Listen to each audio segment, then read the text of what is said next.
जी अस्सलाम वालेकुम। उम्मीद है कि आप सब लोग खैरियत से होंगे। The rise of Japan. Japan ने कैसे वर्ल्ड वार टू के बाद खुद को रिकवर किया और किस तरह राइज किया, आज की इस वीडियो में आपको बताएंगे। और उन लोगों को लाजमी ये वीडियो मेंशन कीजिएगा जो लोग कहते हैं कि एजुकेशन से क्या होता है। आज उनको चल जाएगा पता कि एजुकेशन से क्या होता है। सबसे पहली बात, जापान जब एटॉमिक वार के बाद पूरी तरह से खोखला हो गया, जापान ने अपने सारे रिसोर्सेज उठाकर दो पर्पज में लगा दिए। एक इंडस्ट्री में और एक उसकी एजुकेशन में। इंडस्ट्री में उसने सबसे बड़ा रेवोल्यूशन ये किया कि किरीट्सू ग्रुप के नाम से उसने ग्रुप बनाया जिसके अंदर मुख्तलिफ इंडस्ट्रीज को लाया गया और एक ओपन फॉरेन इन्वेस्टमेंट भी उसमें आई गई। और मतलब एक ऐसा ग्रुप था जिसके अंदर से बड़ी बड़ी कंपनीज को वजूद मिला।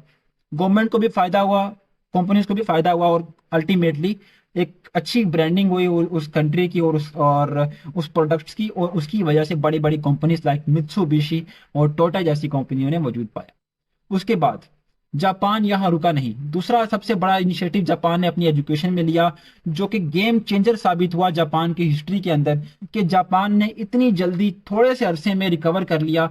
इसने जापान ने सबसे पहले तो अपने एजुकेशन के जो करिकुलम था उसको रिवाइज कर दिया और अपने मोटो में शामिल किया कि अब हमें अपने मुल्क की इंडस्ट्री को आगे लेकर जाना है, हमने रेवोल्यूशन लाने हैं कंट्री के अंदर। उन्होंने एक STEM, science technology engineering and mathematics के नाम से, जो STEM कहते हैं, एक ग्रुप होता है साइंस इंजीनियरिंग का, इसको उस पर फोकस शुरू कर दिया।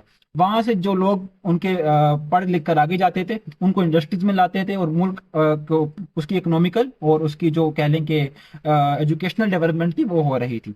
ये सब चल ही रहा था कि उस दौरान जापान ने उन्हीं दिनों में यूनिवर्सिटी ऑफ टोक्यो जैसी यूनिवर्सिटी का क्याम किया। और उसके बाद हिरोशिमा यूनिवर्सिटी, ओसाका यूनिवर्सिटी जैसी मुख्तलिफ यूनिवर्सिटीज ने भी इस मुश्किल वक्त में जापान की इकोनॉमी और जापान की तालीम और उसकी लिटरेसी रेट को बरकरार रखने की कोशिश की। आगे सबसे अगला स्टेप जो जापान ने लिया वो ये कि उसने अपने इंफ्रास्ट्रक्चर को बिल्ड किया। सबसे बड़ा इनिशिएटिव ये था कि 1964 के अंदर जब ओलंपिक स्टार्ट होने वाले थे, जापान ने उन दिनों शिनकानसेन ट्रेन, जो कि बुलेट ट्रेन थी, 210 किलोमीटर पर आवर की रफ्तार से चलती है, उसका इफ्तिताह किया। जो कि दुनिया के लिए खुद एक सरप्राइज थी कि ऐसा कंट्री जिसकी इकोनॉमिकल हालत कुछ साल पहले, बहुत 19 साल पहले कुछ भी नहीं थी, आज उस कंट्री ने एक बुलेट ट्रेन की इंट्रोड्यूस कर दी अपने कंट्री में। ये बहुत बड़ी अचीवमेंट थी जापान की। तो दुनिया में जापान एक इकोनॉमिकल हब बनना शुरू हो ही रहा था कि इसी दौरान जापान ने अपने और इनिशिएटिव भी शुरू कर दिया, लाइक इको फ्रेंडली इनिशिएटिव, जिसमें कि उन्होंने जो पब्लिक ट्रांसपोर्ट को फोकस किया, बजाय ये कि अपनी जो खुद की व्हीकल होती है ताकि स्मोक कम पैदा हो, एनवायरनमेंट उनका सेफ रहे। उन्होंने पब्लिक ट्रांसपोर्ट को इतना मिनिमम कर दिया, मिनिमम कॉस्ट पे कर दिया कि सब लोग पब्लिक ट्रांसपोर्ट को प्रेफर करना शुरू हो गए। आप खुद सोचिए, आपने यहाँ से अपने ऑफिस जाना है, आपको जो कॉस्ट आता है पेट्रोल का वो 200 रुपये है। वही अगर आपको बंदा 20 रुपये में आपके घर से उठा के ऑफिस तक ड्रॉप करता है तो आप क्यों नहीं बोलेंगे। तो बेसिकली पब्लिक ट्रांसपोर्ट को एक इको फ्रेंडली बनाने में और एनवायरनमेंट को इको फ्रेंडली बनाने में जापान ने बहुत बड़ा काम किया। और उसके बाद जापान का अगला स्टेप ये था कि इसने अपने कल्चर को प्रमोट किया। कल्चर को प्रमोट करने के लिए इसने मुख्तलिफ अपने जो प्रोडक्ट्स थे वो दुनिया भर में भेजे। और इसके अलावा इंटरनेशनल इन्वेस्टमेंट्स को कंट्री में लाया गया, जिसके लिए इसने एक ministry of international trade and industry के नाम से इन्होंने वहां पर एक ऐसा एक अदारा भी कायम किया जो कि ट्रेड को सिर्फ एग्रीमेंट को बनाता था। और इसके जरिए बहुत सी सर्विसेज सरंजाम दी गई और मुख्तलिफ कंपनी से डीलिंग करके जापान की इकोनॉमी को और प्रमोट किया गया। इसके बाद जापान यहाँ रुका नहीं। जापान की इकोनॉमी आज भी देखा जाए तो बहुत हद तक उस लेवल से यहाँ तक पहुंचना एक बहुत बड़ी कामयाबी है। तो ये सब किस बेस पर हुआ, कैसे हुआ और किस तरह हो गया?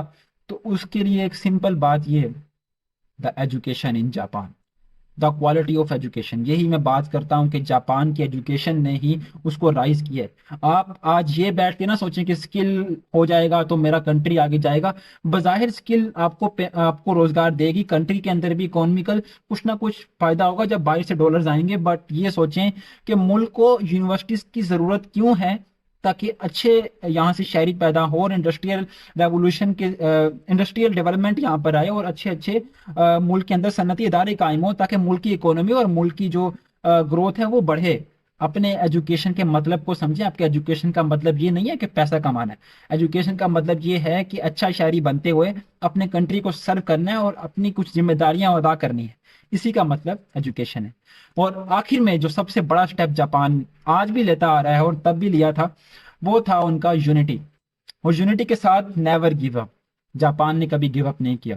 ये आइडियोलॉजी उनकी आज भी सक्सेसफुल है। और आप सबको भी यही कहूंगा कि आपस में मुत्तहिद रहें, अपनी एजुकेशन को मजबूत करें। आपकी एजुकेशन ही आपको दुनिया में आगे लेके जा सकती है। यही एक तरीका है हर नेशन के ऊपर, हर नेशन के पास, कि वो आगे बढ़े। मिलते हैं अगली वीडियो में। खुदा हाफिज।